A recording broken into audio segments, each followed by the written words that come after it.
Thank you everyone for joining me today while I go over this lesson plan for safe food, healthy families in Shadowville. All right. So my name is Ronisha Walker Diggins. I'm currently enrolled at ECPI University. The course I'm in is Nursing 444L, which is Community Health Lab. So the purpose of this lesson is to basically teach food safety and sanitation practices. Our goal is to basically help reduce foodborne illnesses and promote healthy families in Shadowville. Okay, so these are some of our common foodborne illnesses. A foodborne illness basically is something that causes sickness from contaminated foods or drinks. So I first want to start off with salmonella. This basically could come from undercooked poultry, eggs. Some of the signs and symptoms of salmonella is going to be diarrhea, fever, and cramps. Going back to the foodborne illnesses, the CDC have reported that 48 million cases happen um, each year, maybe a little bit more, maybe a little bit less, and about 3,000 deaths yearly. Our next illness will be E. coli.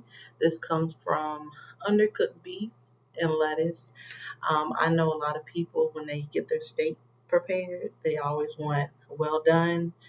Some people want, rare or medium rare, but you just got to make sure that that beef is cooked all the way through.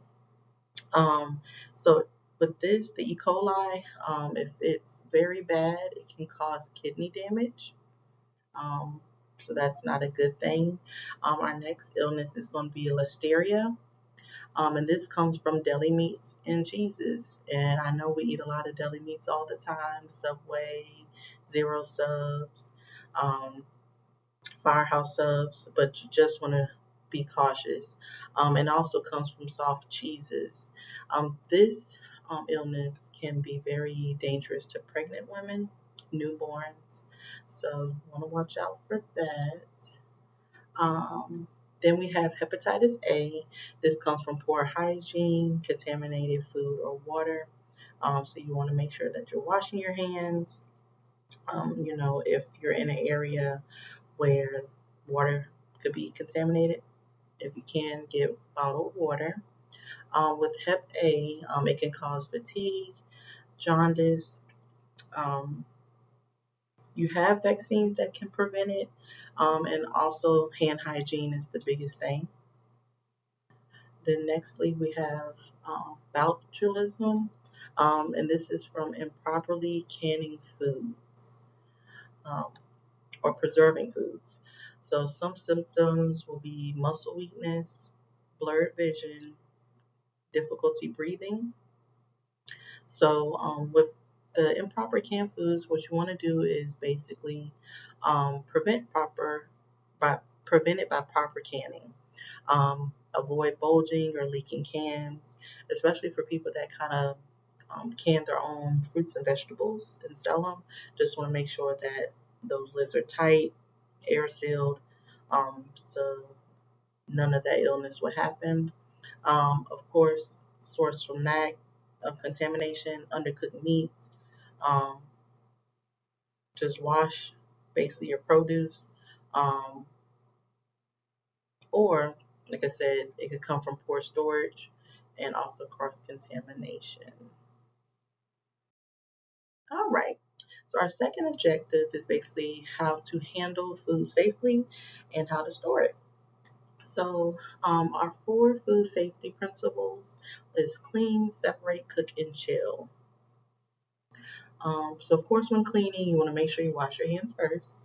Um, Wash your utensils, and keep the kitchen and the area that you're preparing your food clean.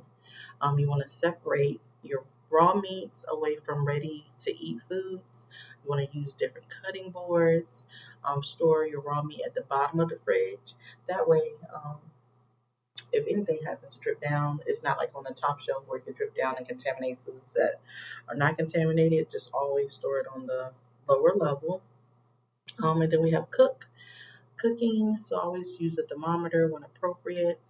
Safe temperatures. So with poultry, 165, beef 160, fish 145. Any leftovers, you want to reheat that to about 165. Then you have your chill. So you want to refrigerate prepared food within 2 hours. Um, and of course, if the temperature of the food is below 90 degrees Fahrenheit, you want to refrigerate that within an hour. The danger zone to where you can get sick from eating food is anywhere 40 degrees to 140, depending on the food and what is composited in the food. Bacteria can grow quickly. Um, so, for example, use shallow containers for faster cooling. Um, and basically just follow these 4 steps and you can eliminate um, any bacteria transfer um, and any transfers of any illnesses. All right, so objective 3, proper hand washing. So you want to wash with warm soapy water for about 20 seconds. When before and after you're prepping food, when you're handling raw meats and eggs, sneezing after using the bathroom. So you want to basically wet your hands, soap it up, scrub it real good, rinse, and remember to dry your hands afterwards. And this helps prevent the spread of germs, protects families, um, and that's the main thing.